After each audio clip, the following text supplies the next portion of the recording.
कोणार्क, अपना शहर, अपनी बातें। सिंधु सपूत अमर शहीद हेमू कालानी जी के 78वें शहीदी दिवस पर हम कोणार्क न्यूज की तरफ से उन्हें करते हैं कोटि कोटि नमन।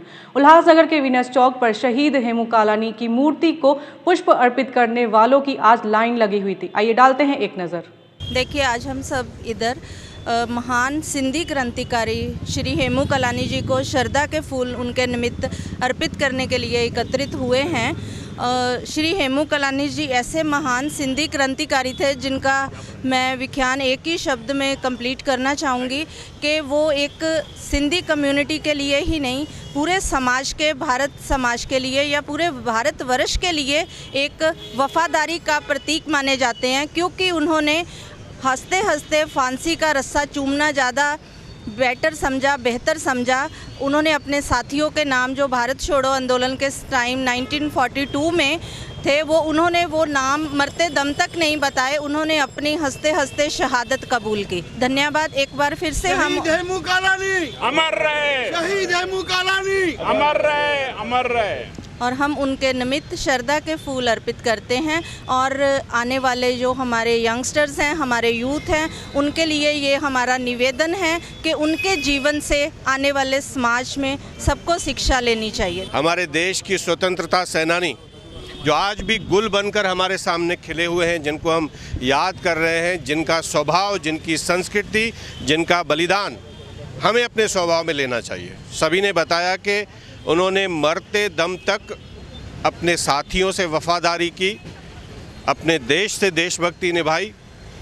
तो बस ऐसे वीर सेनानी हेमू कालानी को आज हम याद कर रहे हैं। आप सभी भारतीय सिंधु सभा, Sindhi council of India, Madhu चेटवानी जी, जगदीश तेजवानी जी, सुरेश तल्लेजा जी, हमारे बोड़ारे साहब, भरत गंगोत्री जी, सभी जो भी संस्थाएं यहाँ पर आए हैं, किनका नाम मैं लूँ, देवीदास बारवानी जी, JJS के सारे पदाधिकारी आए हैं, किनका नाम लूँ। आप सभी ने यहाँ इस बलिदान दिवस पर आकर एकता का जो सबूत दिया है, इसी उपलक्ष्य में के बलिदान के उपलक्ष्य में ऐसे सेनानियों को हमें हमेशा याद करना चाहिए और अपने स्वभाव में भी वही प्रकृति लानी चाहिए। शहीद हेमू कालानी जो सिंध के थे, सिंध मतलब पूरे भारत के, 21 जनवरी 1943 को, मतलब आज के दिन उनका शहीद हो गए। आज स्वतंत्र के लिए जो झंडा हाथ में लिया था, वो भारत छोड़ो आंदोलन, जब महात्मा गांधी जी के अनुयायी थे, जहाँ भारत छोड़ो आंदोलन चालू किया, तभी असहकार या स्वदेशी का नारा देकर अंग्रेज़ों को जो उन्होंने जर्जर किया। जब उनके गांव में या उनके वहाँ से जो हथियार लेके ट्रेन जाने वाले थे, उसको पटरी उखाड़ने का काम उन्होंने किया। और उसमें अपने साथी कौन कौन है अंग्रेज़ों ने पूछा, तो लेकिन लास्ट तक उन्होंने बताया नहीं। फांसी का फंदा उन्होंने गले में डाल दिया, लेकिन देश के साथ, अपने साथियों के साथ गद्दारी या नहीं की। ऐसे बलिदान दिवस पर हम लोगों ने उनकी खाली शहादत याद रखेंगे और अपने जीवन में अगर आचरण करेंगे तो बहुत बड़ी बात होगी। शहीद हेमू कालानी अमर रहे, शहीद हेमू कालानी अमर रहे।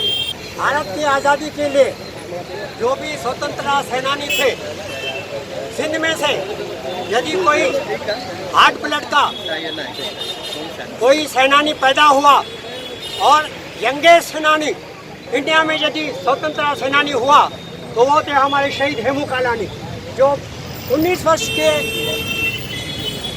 की उम्र में उन्होंने शहादत का जो उन्होंने लेट की पट्टियाँ निकाल के यह मैसेज दिया कि हमारा जो अंग्रेजी साम्राज्य है वो हिंदुस्तान छोड़ के जाए और हमें आज़ादी दे।